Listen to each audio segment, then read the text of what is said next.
Straight ahead on CCX News, a close call for a state trooper. And these are needless crashes. They don't have to happen. Authorities blame drivers traveling too fast for the conditions, plus what this wintry mess is doing to Metro Transit bus schedules. Later, we'll take you inside the new Golden Valley headquarters of the Minnesota United soccer franchise. CCX News starts right now. Hello, everyone, and thanks for joining us. Hopefully you survived your trip to and from work today. You could be in for another driving headache Wednesday morning when another 1 to 2 inches of snow is expected. The falling snow led to numerous spinouts and accidents, one of them involving a state trooper stationed in Golden Valley. His squad car was hit Monday night on I-94 near Plymouth Avenue while assisting another crash. Another vehicle came by at a speed that was too great for the conditions. That driver lost control, and as you can see, piled into the back of the trooper squad car, and then that pushed the trooper's car completely off of the road and onto the shoulder and through the snow and everything else. In the past 5 years, 18 troopers have been hit in accidents like this one. In this case, the trooper suffered minor injuries and will be back to work in a couple of days. Catching a bus ride to work proved to be eventful on Tuesday. Some commuters were frustrated by delays. Others understood it's part of living in a snowy city. At one point during Tuesday's morning rush hour, 69% of Metro Transit buses were delayed by an average of 23 minutes. It's kind of late. It should have been here. Mostly every day I've been coming to the destination for past month and a half, and the bus never been this late, and it's always on time. Snowy weather and bogged down traffic created delays that bus riders hope bosses will understand. I'm sure this morning it was kind of bad because, you know, people are trying to get to work and stuff, but I haven't had any problems, and hopefully I don't have any on the way back home. But for other riders, it was more of a problem. We being late for our appointments because the bus is not running right. They're not on schedule. Metro Transit points out that with conditions that are less than perfect, safety is a primary concern. We're able to get people from A to B safely, and that's of course what we always try and do. You know, as I told somebody earlier, there's a lot of drivers out there doing a lot of white knuckle driving, slipping and sliding all over the places. Not a lot of our riders are doing a lot of white knuckle riding. Howie Padilla says, like drivers, transit riders should also plan a little extra time for their trip and get information about delays on Facebook, Twitter, or an app on your phone. Metro Transit says whenever 25% of its buses are behind schedule, notifications will be sent out. People understand it. We live in Minnesota. People understand what's going on with the roadways, and people also understand that people are working hard to get things back up to speed. Other local bus operators in Plymouth and Maple Grove say buses that ran later in the morning were delayed the most. Plymouth Metrolink officials suggest using the Plymouth Metrolink app, which provides real-time tracking. And you can find Maple Grove bus information on Metro Transit apps. In New Hope, officers were recognized for their work protecting the public on Monday night, including their quick actions after a shooting at a park. These 5 officers, 4 of them from New Hope and 1 from Crystal, encountered a chaotic scene at Bayesian Park. They found a man with multiple gunshot wounds. Shortly afterward, Crystal officer Tracy Lee Faust helped stop a suspicious vehicle on southbound County Road 81 near Highway 100.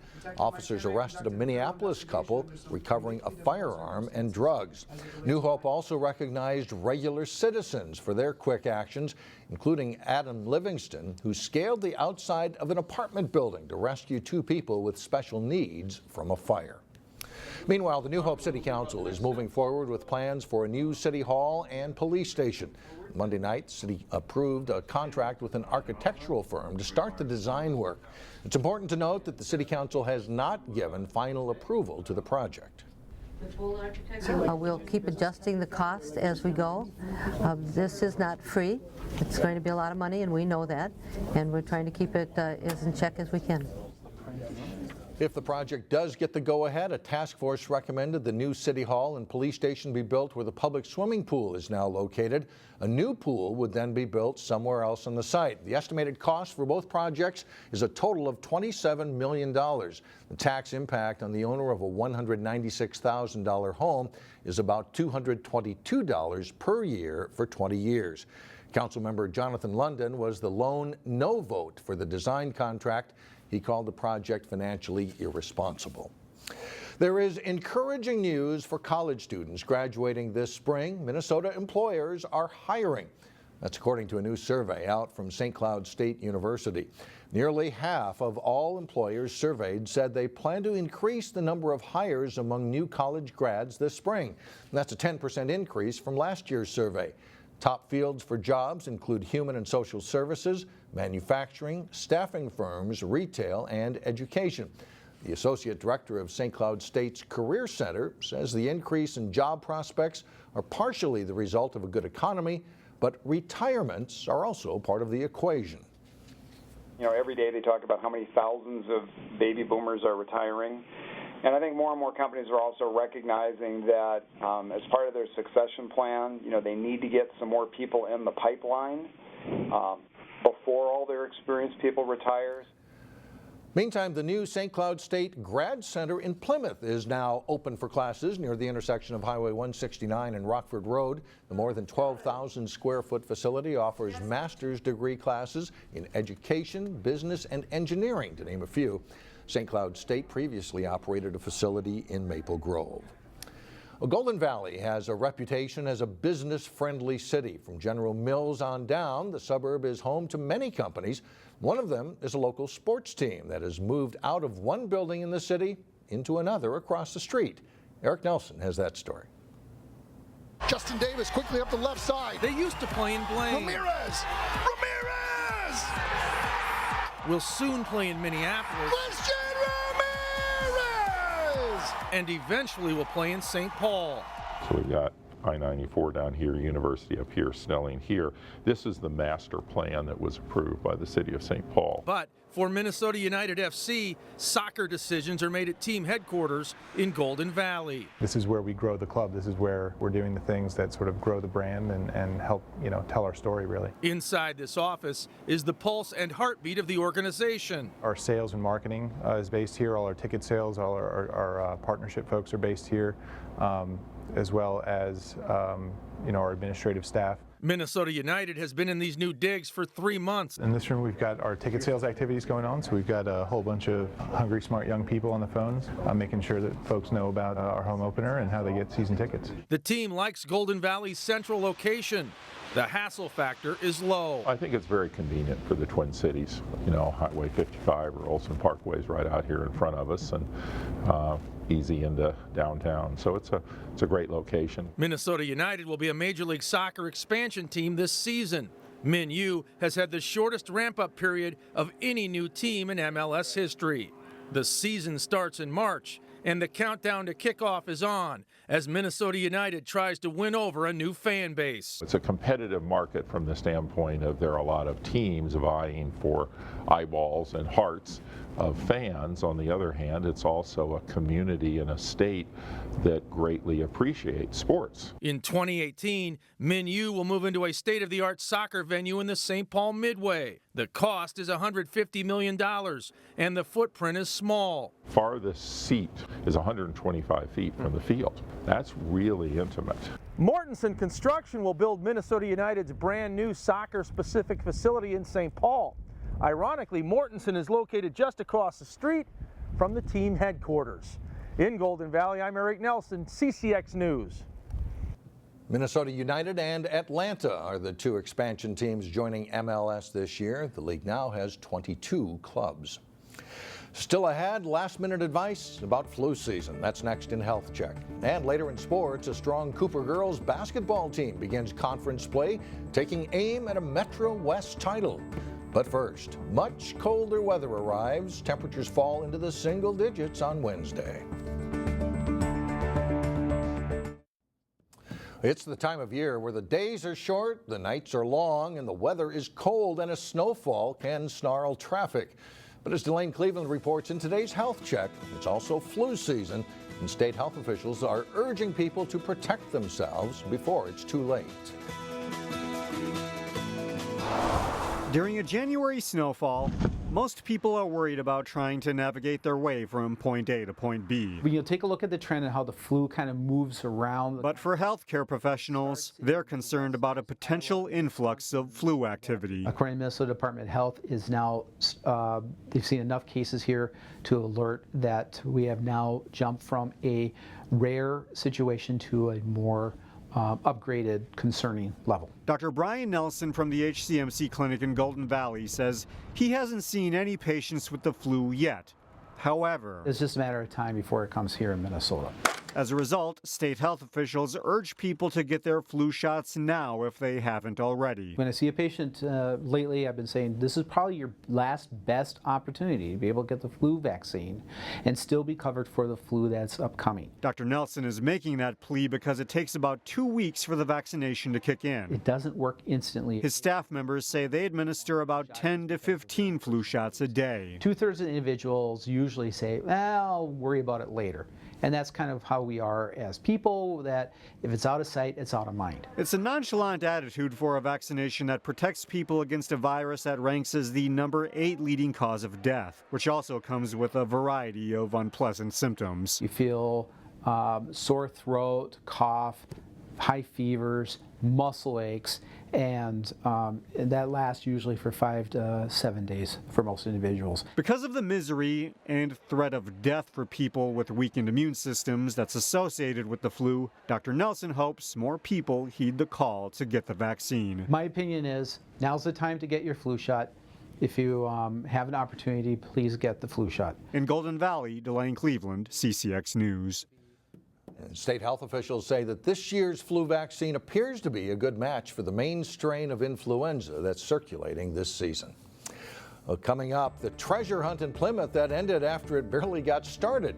But first, they were so close last season. Now the Cooper girls basketball team is again shooting for a conference title. John Jacobson has their story next in sports.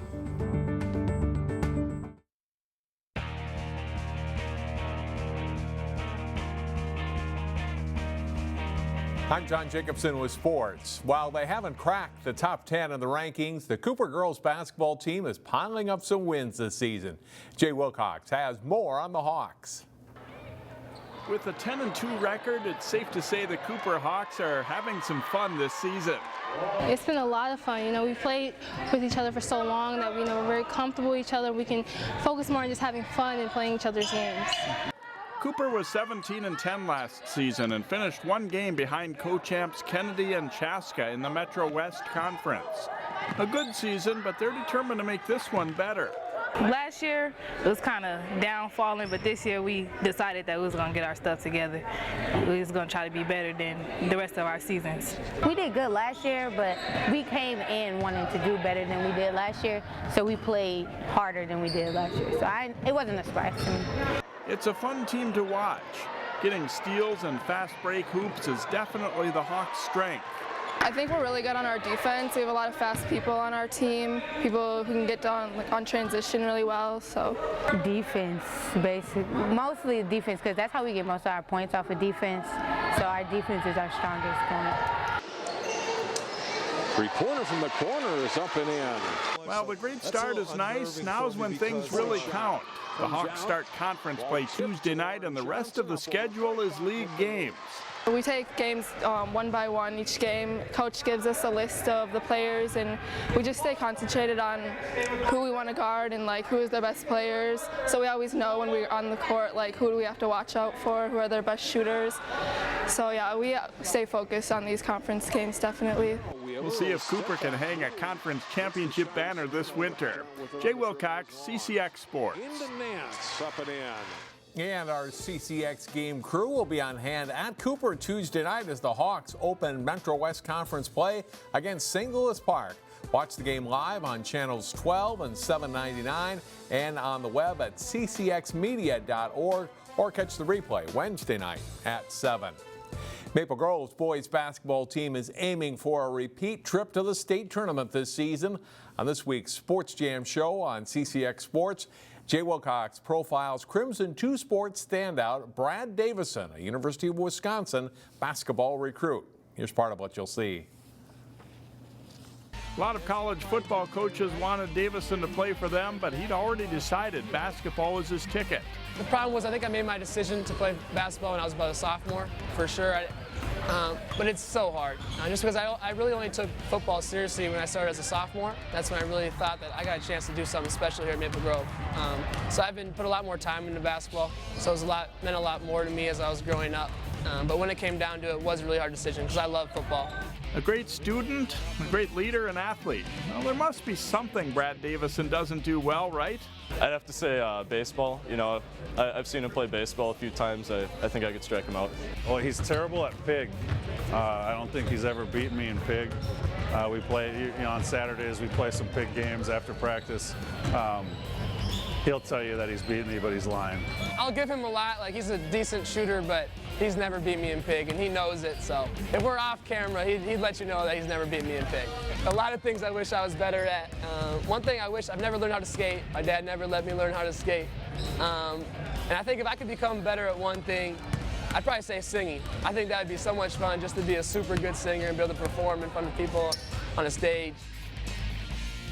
You can watch the rest of the Brad Davison story and much more on Sports Jam. It's on through Wednesday at 3:30, 6:30, 9:30 p.m. on channels 12 and 799, and again online at ccxmedia.org.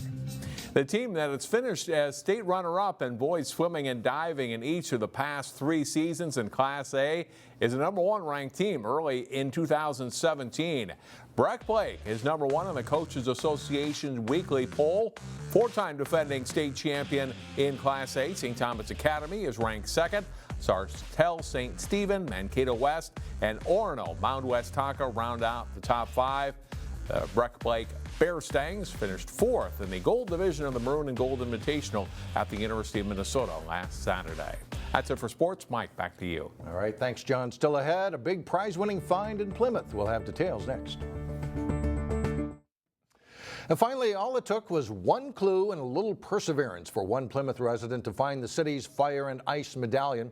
College student Riley Smith found the medallion Friday afternoon in Plymouth's Shiloh Park. It was under this bridge, tucked under this bridge, kind of right here underneath the front side here.